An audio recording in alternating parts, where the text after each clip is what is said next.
Alors d'abord, ce n'est pas moi qui ai, même si l'excellent ami qui a écrit cet article dans le Télégramme, qui est d'ailleurs directeur de la rédaction du Télégramme, a écrit ça, René Pérez, c'est pas tout à fait moi qui ai donné ce qualificatif. J'ai simplement rappelé une tradition personnelle de diverses convictions qui sont plutôt gaullistes en effet et certainement catholiques, non pas par esprit de provocation, mais simplement parce que je crois qu'il est toujours mieux de jouer franc jeu vis-à-vis des personnes que l'on rencontre. De toute façon, si les personnes savent lire un CV, elles comprennent tout à fait les choses. Donc autant dire ce que l'on est, ce qui n'empêche pas, je crois, d'exercer son métier avec toute l'impartialité qui est souhaitable. Donc effectivement, chacun sait à la lecture de mon CV certaines des caractéristiques de mes engagements passés, mais quand on est dans l'action politique ou dans l'action civique, c'est une chose. Lorsqu'on est dans l'exercice d'une fonction, dans la fonction publique précisément, au service de l'État, on doit faire la part des choses, même si personne, ou alors il faudrait le démontrer, ne peut abdiquer ses convictions, sa pensée, etc. Il y a forcément cela en toile de fond, mais il y a la réalité ensuite de l'impartialité qui doit être à l'œuvre. J'ajoute qu'en plus, je n'ai absolument pas honte de mes convictions, qu'au contraire, elles me soutiennent, et que je les éprouve, enfin, je les ressens depuis ma plus tendre jeunesse, et que donc je m'y sens très à l'aise. Et il est vrai qu'en particulier, comme chacun peut le voir en lisant ce que j'ai fait, et la carrière le moins mal choisie, l'itinéraire de fonctionnaire tout à fait fantastique que j'ai eu, parce que j'ai fait des choses très diverses et très amusantes pour certaines d'entre elles. En particulier, j'ai eu le privilège de travailler 3 ans à l'Élysée auprès du président et de Madame Chirac. Donc c'est vrai que j'ai une affection toute particulière pour le président Chirac et Bernadette Chirac, donc pourquoi le cacher? Donc voilà. Alors, vous parliez d'une espèce en voie de disparition, je n'en sais rien. En tout cas, c'est une école, ce fut une école, et ça le demeure, de professionnalisme à certains égards, de sérieux, de respect des autres, et je dirais de don de soi, même si, encore une fois, je ne me compare pas aux personnes que j'ai servies, que je viens de citer. Mais j'ai beaucoup appris à leur côté, précisément parce qu'ils ont chevillé au corps cette volonté d'aller vers les personnes, de les comprendre, de les aider si nécessaire, sans pour autant abdiquer leurs propres convictions et en faisant avancer un certain nombre d'idées. Donc vous voyez, c'est quelque chose qui est profondément ancré dans ma personnalité. Et donc à l'occasion de cet entretien de départ avec mon ami René Pérez à Brest ou à Quimper, je ne sais plus où on s'était vu, il a repris ce qualificatif, ce qui explique votre question d'entrée.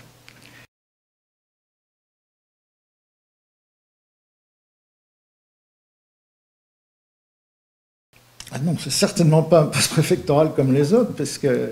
Alors, ça l'est à certains égards. Évidemment, j'ai le grade de préfet, je ne prétends pas être plus gradé que je ne le suis, donc je ne suis même pas préfet de région, ni même pas préfet hors classe, c'est une question indiciaire, peu importe. Mais c'est un poste absolument singulier dans la République. Et donc, parce que pour toutes les raisons que vous savez, sur lesquelles nous pourrons revenir si vous le souhaitez, c'est un poste... qui tient bien sûr de l'administration préfectorale pour un certain pourcentage, de l'administration diplomatique pour un petit mais substantiel pourcentage, d'une sorte de capacité de médiation et d'intermédiation politique pour un autre pourcentage, et pour ajouter un 4e tiers à la pagnole, qui tient du bon sens, de la recherche du bon sens, et d'une capacité d'adaptation absolument indispensable. J'ajouterai un 5e tiers. Il faut, je crois, avoir une connaissance historique, une affinité avec le Pacifique et l'Océanie et les peuples qu'ils composent, les populations qu'ils composent, et enfin avoir, je crois, mais c'était le premier des 5 tiers dont j'ai parlé tout à l'heure, une expérience préfectorale qui permette d'aborder notamment les questions de sécurité civile, de sécurité publique, et les questions administratives et financières sans avoir besoin de prendre un que sais-je à tout moment. Donc vous voyez, c'est une fonction extrêmement particulière, extrêmement rare, c'est la seule qui soit de cette nature, parce que c'est le seul, je crois, membre du corps préfectoral, à part bien entendu, le ministre d'État à Monaco, mais comparons ce qui est comparable, a siégé en quelque sorte dans un gouvernement, puisque tous les mardis matins, je me trouve au bout de la table avec les 11 membres du gouvernement et le secrétaire général et les secrétaires généraux adjoints, sans pour autant prendre la parole systématiquement, mais avec une faculté d'expression. C'est ce qui est d'ailleurs inscrit dans la loi organique du 19 mars 1999 qui définit ce poste très particulier. Alors pour répondre à votre question, enfin, c'est un poste... J'ai conscience d'exercer un métier très privilégié parce que c'est un poste unique, je le répète, singulier, très exigeant, mais qui apporte énormément en termes d'expérience, de découverte, d'adaptation et sollicite quand même beaucoup d'imagination, de patience, peut-être de ruse de temps en temps.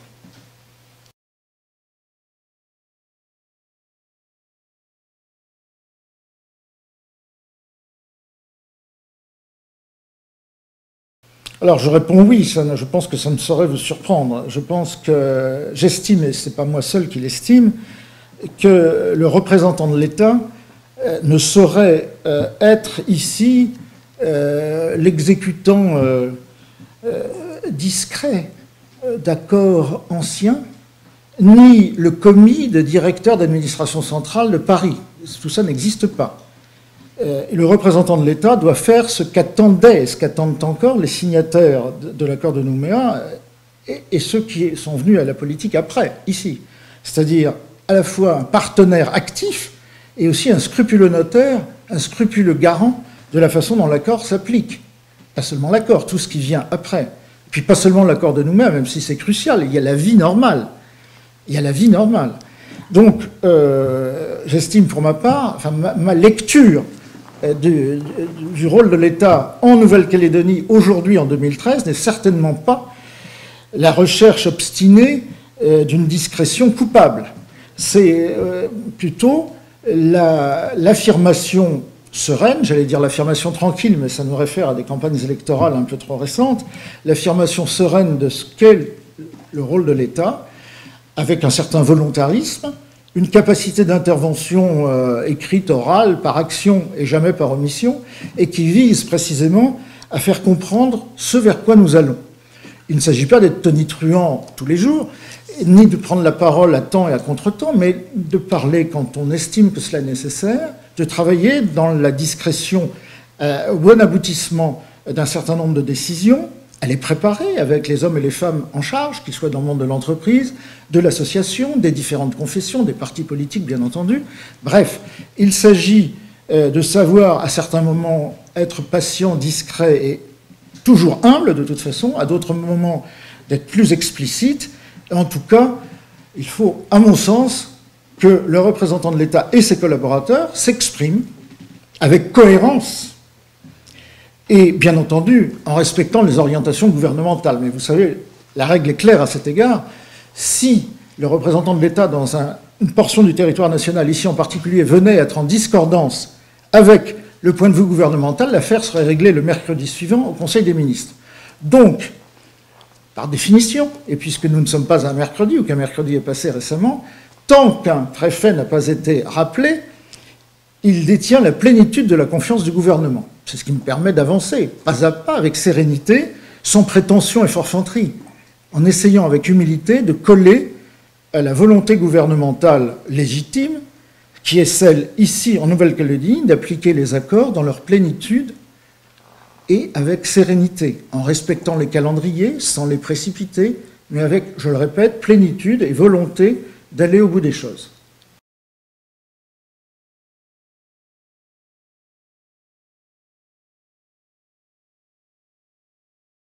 Non, absolument pas, sinon je me serais abstenu ou corrigé. Coup de gueule, oui, mais on était bien obligé de gueuler, comme vous dites, il y avait un brouhaha insupportable.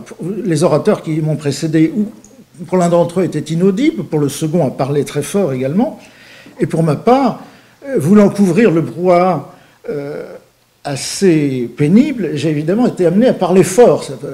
Et parlant fort, bien entendu, mes propos ont été peut-être un peu brutaux, un peu plus que je ne l'aurais souhaité. Aujourd'hui, je ne changerai rien sur le fond. C'est seulement la forme qui mériterait peut-être des phrases interro-négatives et des allusions plus ironiques. Sur le fond, je maintiens qu'il me paraît peu convenable, vous voyez que j'entre dans le politiquement correct, de célébrer avec un certain faste des retards, des dépassements faramineux de budget, tout cela a des frais qui me paraissent excessifs par rapport au mode de vie océanien et au niveau de vie calédonien. Donc voilà, donc réaction émotive, en effet, je ne le cache pas, mais après tout, pour être préfet, on n'en est pas moins homme. Pour être haut-commissaire, on a quand même le droit de réagir, me semble-t-il. Je n'ai pas l'impression qu'il y ait eu une critique unanime et une opprobre effrayante qui s'abattent sur moi à l'issue de ces quelques mots un peu fermes, peu relayés par les médias. L'omerta s'est abattue sur cette affaire avec une précision que chacun gardera en tête. C'est d'ailleurs très significatif.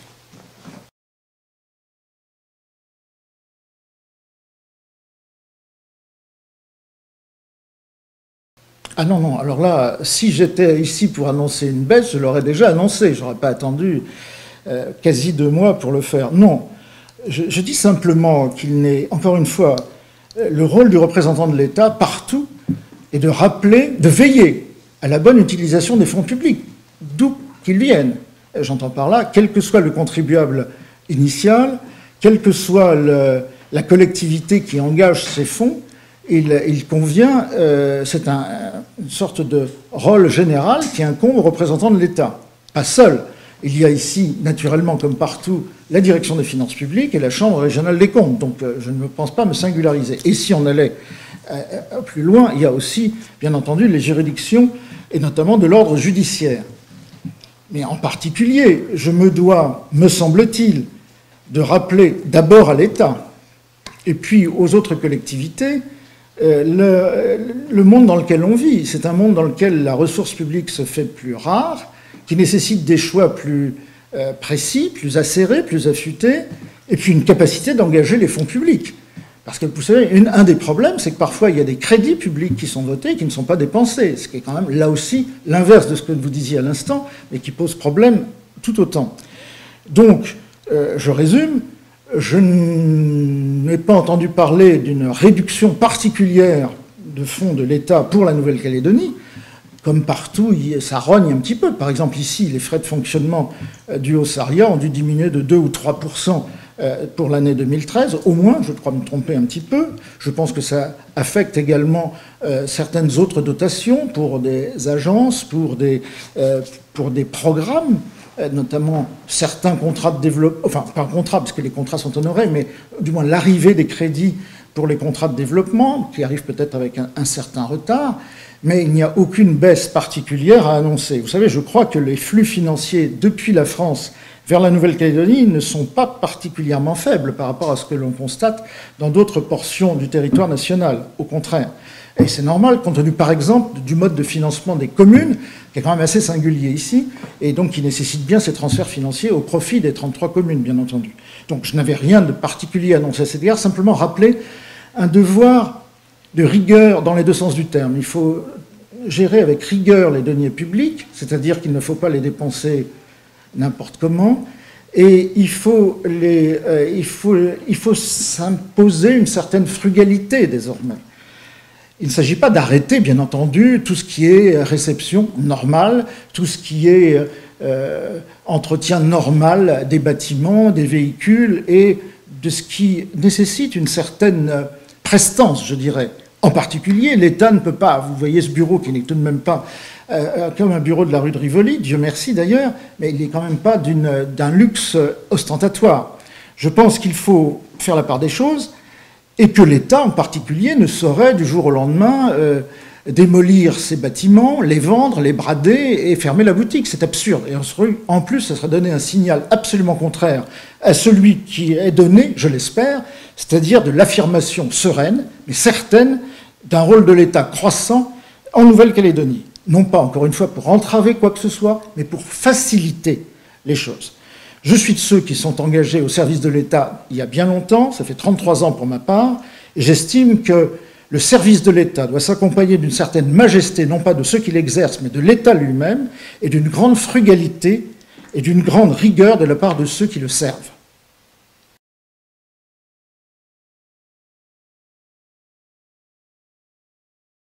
Vous parlez encore de ces quelques mots du 19 mars à la Tontouta. Bon, j'analyse ça, j'avoue que ça m'a stupéfait.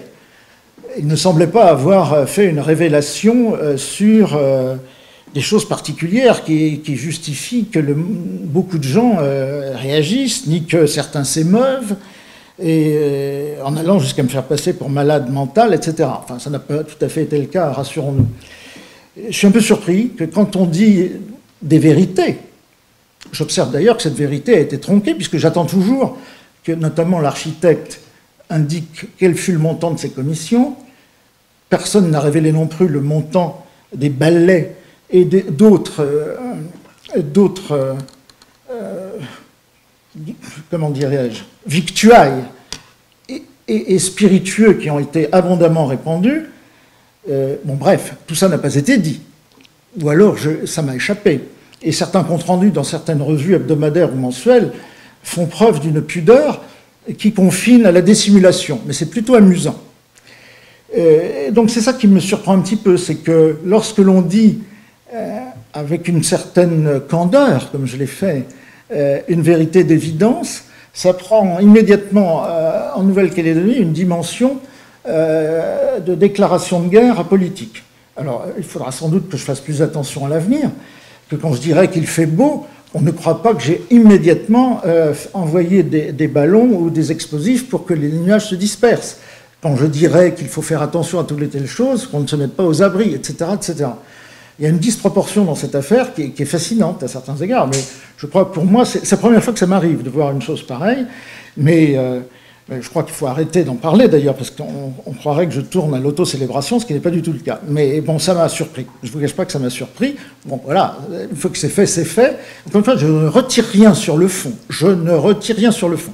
Je dis simplement que si j'avais eu un peu plus à boire, je parle d'eau naturellement, et s'il n'y avait pas eu tant de gens qui blablatent entre deux coupes de champagne, j'aurais pu m'exprimer sur un ton plus serein.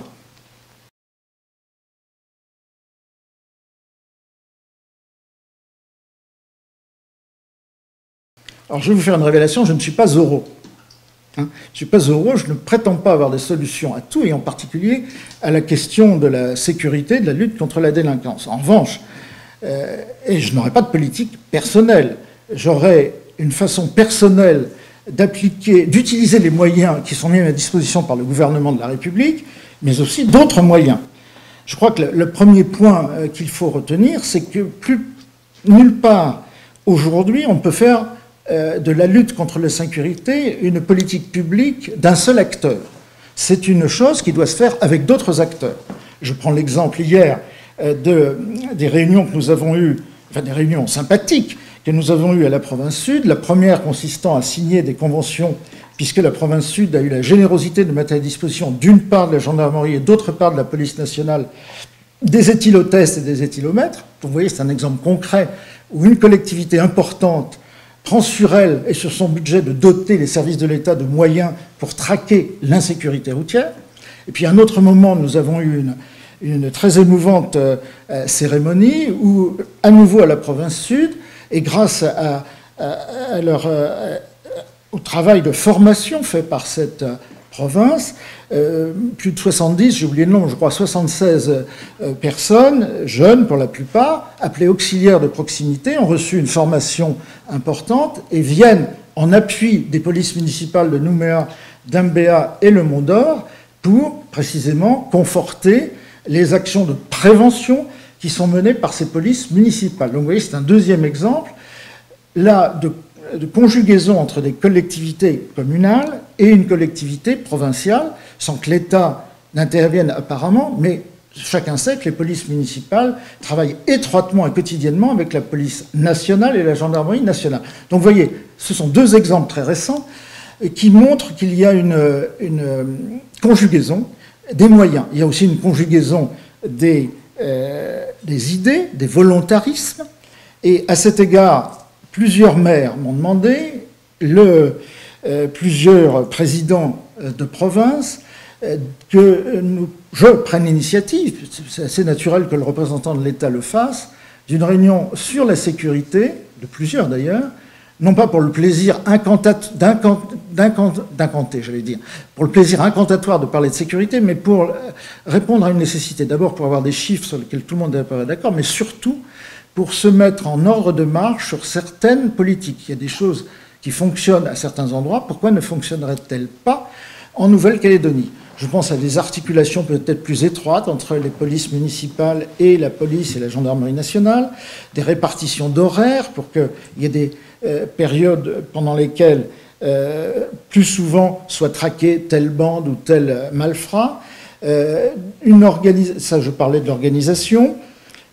Une articulation aussi, parce que c'est aussi ça la sécurité, avec les politiques de prévention des communes ou des provinces et la politique de répression ou de police administrative ou de politique pénale, voulais-je dire, menée par le parquet.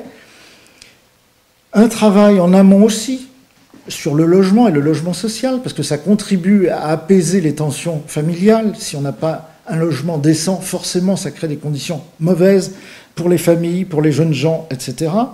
En aval, des peines de prison, par exemple, une articulation meilleure à chercher entre le rôle social des provinces et des communes et ce qui peut rester comme compétence de l'État. Vous voyez, il y a des champs nombreux d'actions qui ne sont pas forcément libellées sécurité en entrant de façon très normée dans les catégories retenues par l'accord de Nouméa, pour revenir toujours à notre texte fondateur, mais qui contribuent les unes et les autres à améliorer la sécurité de tous et de chacun dans le domaine de la sécurité civile, de la sécurité publique et de la sécurité routière.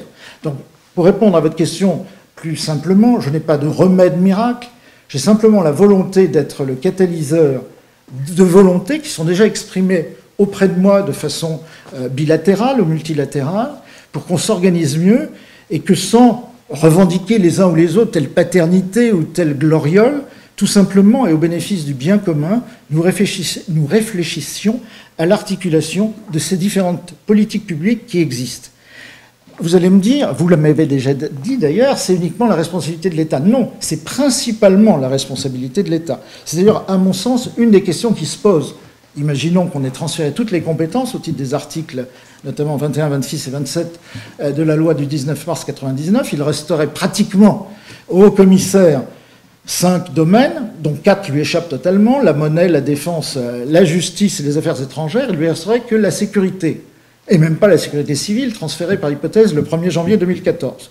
Peut-on imaginer un instant que le haut-commissaire en Nouvelle-Calédonie, demain ou après-demain, demeure simplement le préfet des flics et des Pandores? Non, bien entendu. C'est donc dès maintenant qu'il faut s'organiser pour mener des politiques publiques convergentes qui font intervenir tous les acteurs publics et privés, parce que je mets là-dedans naturellement les associations qui travaillent au soutien de la jeunesse, à l'accompagnement des personnes en difficulté, à l'accompagnement des familles des personnes en situation carcérale, etc., etc. Bref, tout ça fait un ensemble de politiques publiques qui existent, qui demandent à mieux s'articuler. J'ai la seule prétention d'essayer de contribuer à une meilleure articulation.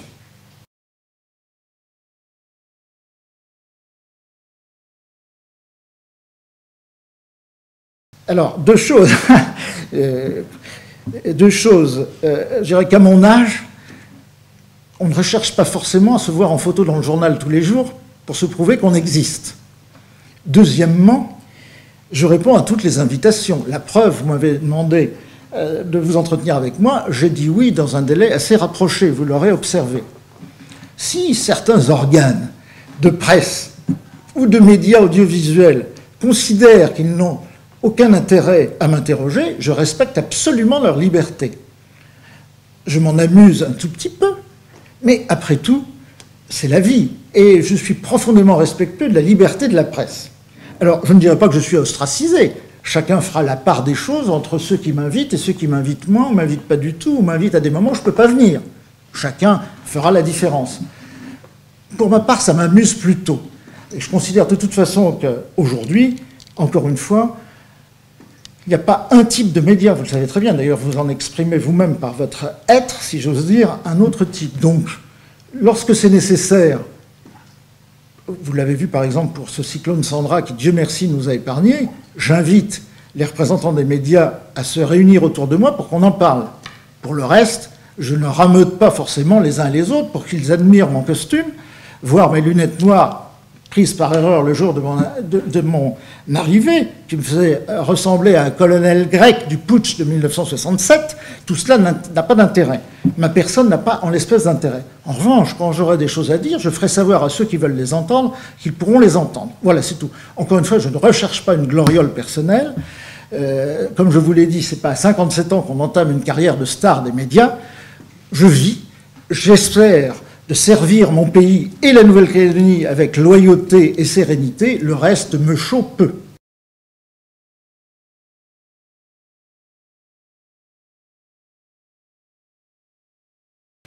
D'abord, je ne sais pas s'il faut mettre toutes les personnes qui composent le FLNKS dans cette initiative malencontreuse. C'est le moins pire qu'on puisse dire. Donc je considère que ce n'est pas ce qui est l'initiative politique la plus géniale qui a été prise depuis les 50 dernières années. Ça, je peux vous le confirmer.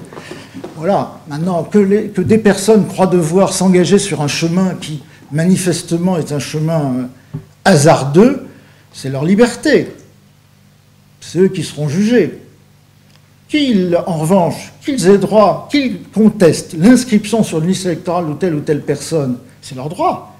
Je demande la justice a fonctionné de façon totalement indépendante. Puisque certaines de ces mêmes personnes sautent sur leur chaise comme des cabris en disant « appliquons le droit, appliquons l'accord de Nouméa », c'est d'un pointillisme le plus tatillon, d'un juridisme le plus vétilleux, et puis après, quand la justice prend des décisions, elle est taxée de tous les péchés d'Israël. Il faut quand même être un petit peu cohérent. Pour ma part, j'ai pleinement confiance en l'autorité judiciaire et en la décision des juges qui exercent en particulier ici à Nouméa. Si les personnes ne sont pas contentes, elles peuvent aller en appel, voire en cassation. Donc les choses ont été faites. Je n'ai pas d'autre chose à dire plus précise que je trouve ça malencontreux. À rebours, on ne peut pas à la fois dire on veut un destin partagé et faire des choses de cette nature. Voilà, je sors un peu de ma réserve, je trouve que personne ne m'en voudra.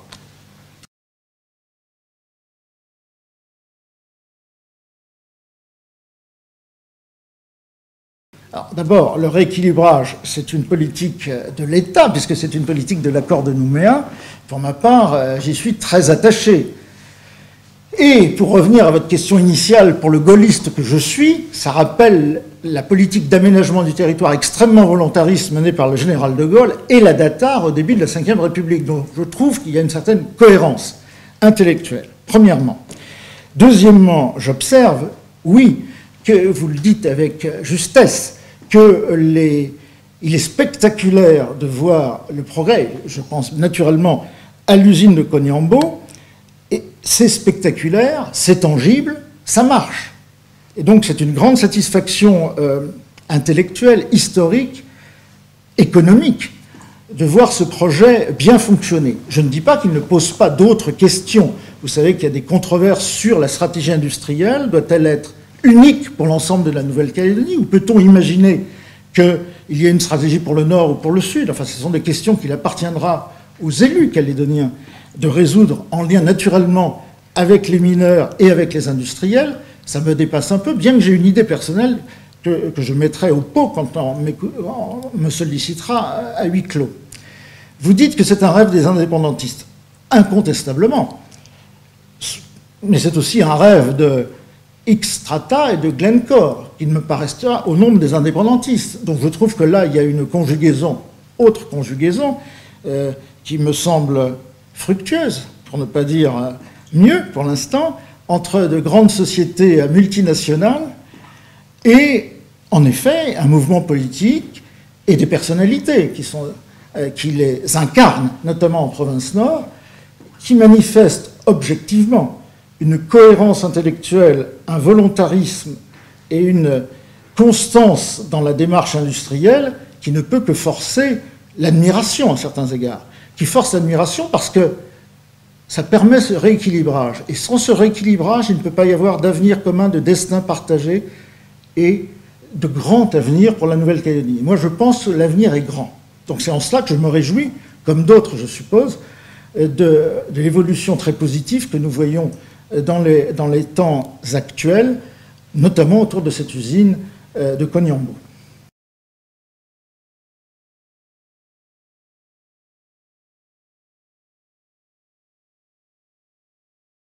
D'abord, moi, je ne suis pas sûr que les tensions doivent s'accroître, qu'un certain nombre de personnages s'appliquent à les accroître me paraît, hélas, incontestable. J'ai vu un certain nombre de gens depuis mon arrivée. Il ne me semble pas que les gens soient absolument à cran en agitant le secteur et en disant 2014, c'est le grand soir, on va raser gratis, et voilà, etc. Je n'ai jamais entendu de choses pareilles. Il faut faire le départ entre un certain nombre de proclamations les jours de militantisme champêtre, et puis les réalités des stratégies politiques qui s'incarnent ensuite dans des programmes électoraux et qui vont s'incarner en particulier dans deux échéances, c'est les deux seules que je connaisse jusqu'à maintenant, mars 2014 les municipales et mai 2014 les provinciales. Donc évident que des stratégies de la première échéance vont découler des stratégies pour la seconde, et que les stratégies pour la seconde visent à obtenir une majorité des 3/5, le cas échéant, pour, à ce moment-là, enclencher peut-être un processus de scrutin d'autodétermination. Mais vous avez entendu, je dis peut-être et le cas échéant. Encore une fois, 2014, la fin de la mandature actuelle et au Congrès et l'ouverture de la suivante ouvre des potentialités. Il ne ferme rien, il n'oblige à rien immédiatement. Je demande à tous de bien avoir cela en tête et de ne pas se créer des peurs factices à partir d'agitations qui ne le sont pas moins, artificielles, de groupuscules ou de personnages en mal de vedettariat.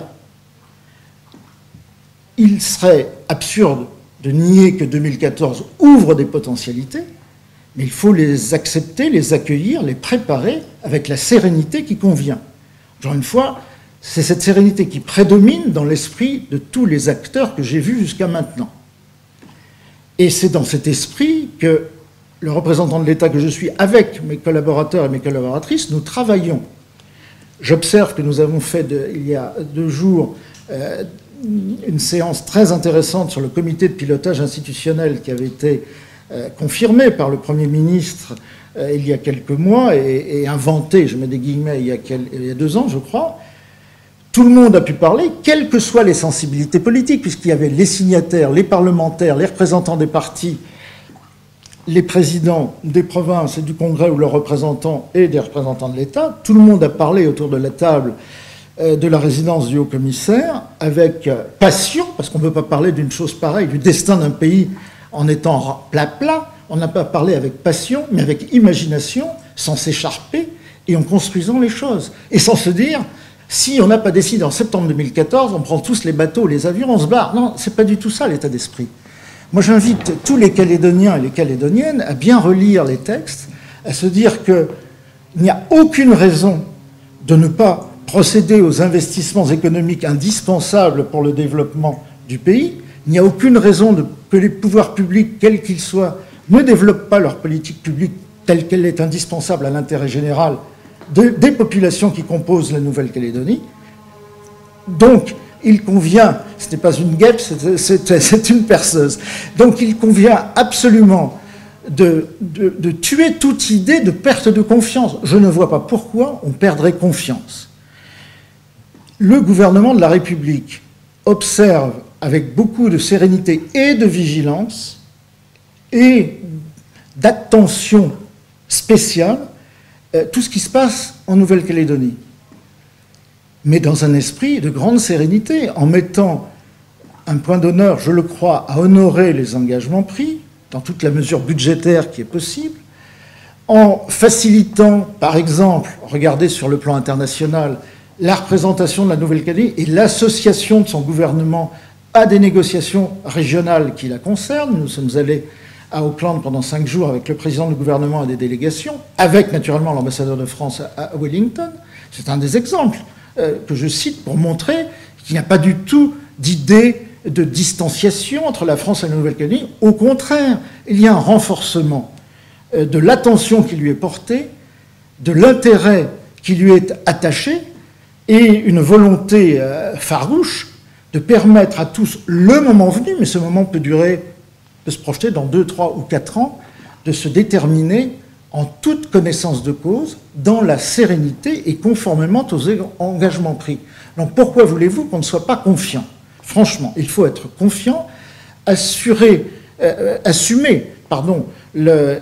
d'ailleurs la bonne exécution des textes qui sont prévus, mais je dirais qu'on serait encore plus confiant si un certain nombre de responsables politiques, plutôt que de se faire peur et de faire peur à la population, s'investissaient un peu plus, n'y voyaient qu'une remarque d'observateur et non pas une critique qui serait tout à fait infondée, s'investissent un peu plus, disais-je, dans des politiques qui me paraissent importantes. L'État est concerné. Ah, oui, parfaitement, pour ce qui concerne la maison d'arrêt du camp Est, son amélioration et peut-être la création d'un centre qui a été annoncé, me semble-t-il, vers Koné. Alors là, je me sens concerné, bien que je ne sois pas garde des Sceaux, comme vous l'aurez observé, mais je vais sonner les cloches pour voir où l'on en est, puisque je suis au regret de dire qu'à l'heure où je vous parle, et malgré des recherches nombreuses, je ne sais pas quel est le montant du budget qui est alloué à cette politique de l'État, seul.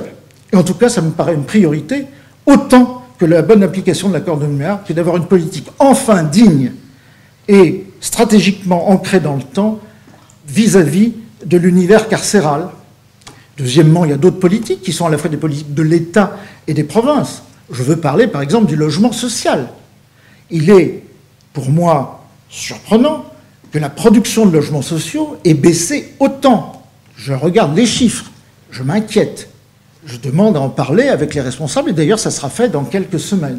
Je demande à ce qu'on mobilise les crédits de l'État pour honorer cette politique importante, qui me paraît aussi importante que de s'agiter en disant 2014, 2014, 2014. Les gens ont besoin aujourd'hui et maintenant d'avoir des logements dignes et décents en 2013, où qu'ils habitent en Nouvelle-Calédonie. Donc voilà, commençons par travailler sur des choses concrètes.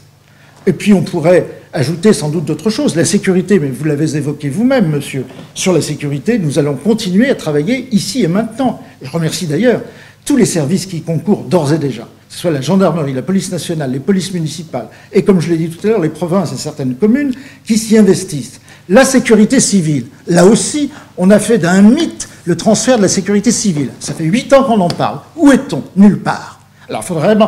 On s'est mis enfin autour d'une table le 15 avril pour avancer. Alors, il y a des personnes qui travaillent depuis longtemps, au gouvernement notamment, de la Nouvelle-Calédonie, et ici, au Saria, qui ont préparé des choses, mais on n'a jamais passé à l'étape suivante. Il faut passer maintenant à une étape, puis il y a eu la formation des pompiers, et puis il y a des corps communaux ou intercommunaux de sapeurs-pompiers qui fonctionnent, bien entendu, des provinces qui mettent des sous de façon importante. Là encore, il y a un éparpillement des choses.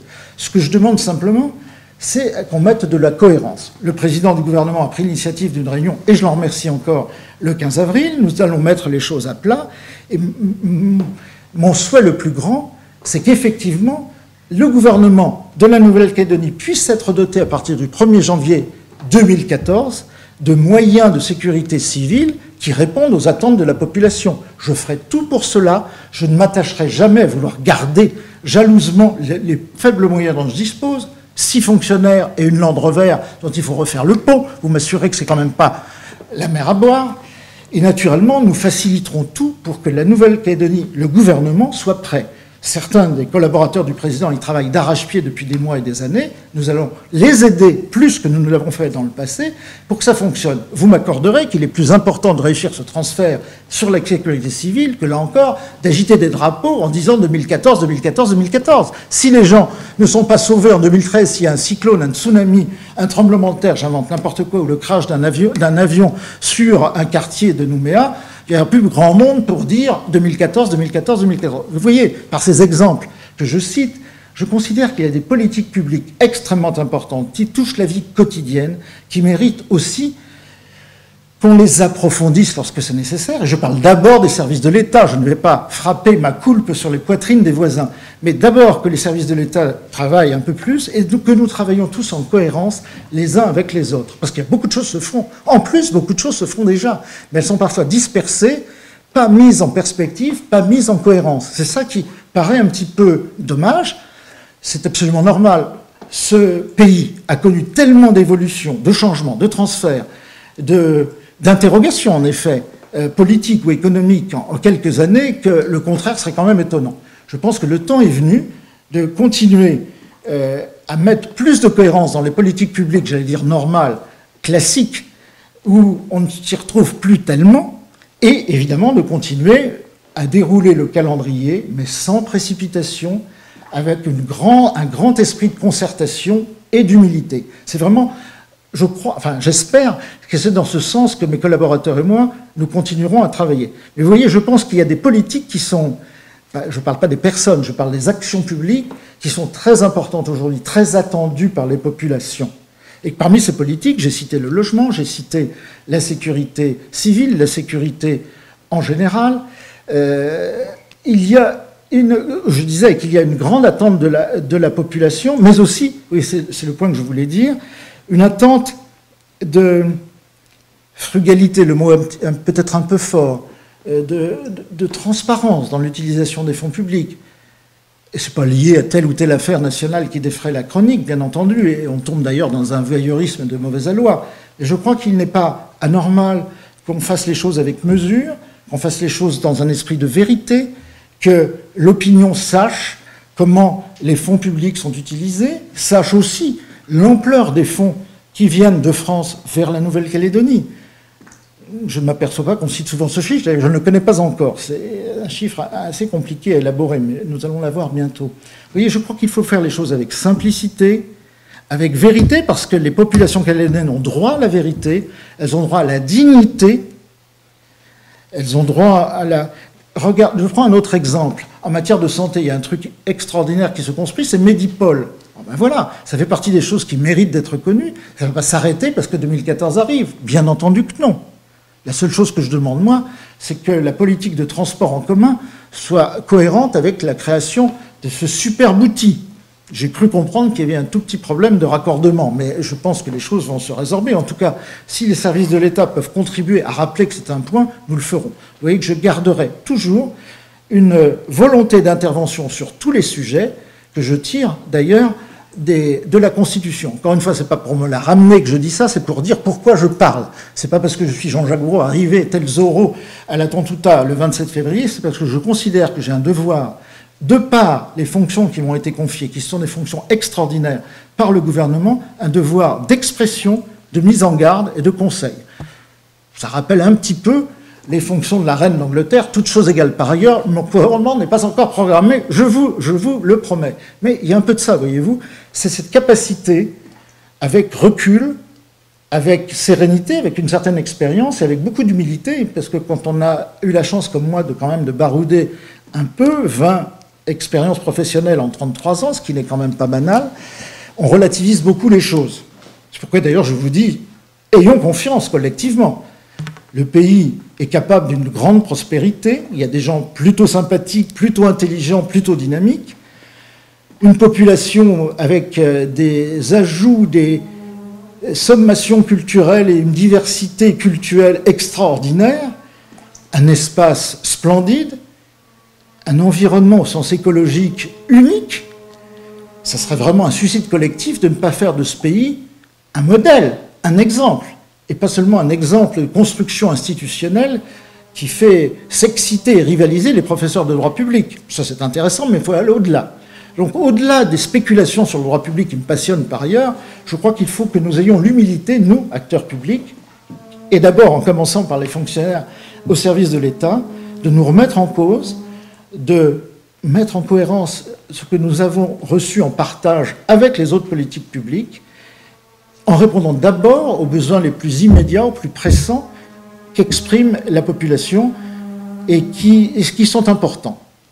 Voilà, ce n'est pas une feuille de route, le mot est très mal choisi, c'est simplement l'expression du travail normal des représentants de l'État, où que nous soyons, et en particulier ici, et d'autant plus que la loi du 19 mars 1999 confère des devoirs particuliers à cet égard à la fonction publique de l'État dans le pays de la Nouvelle-Calédonie.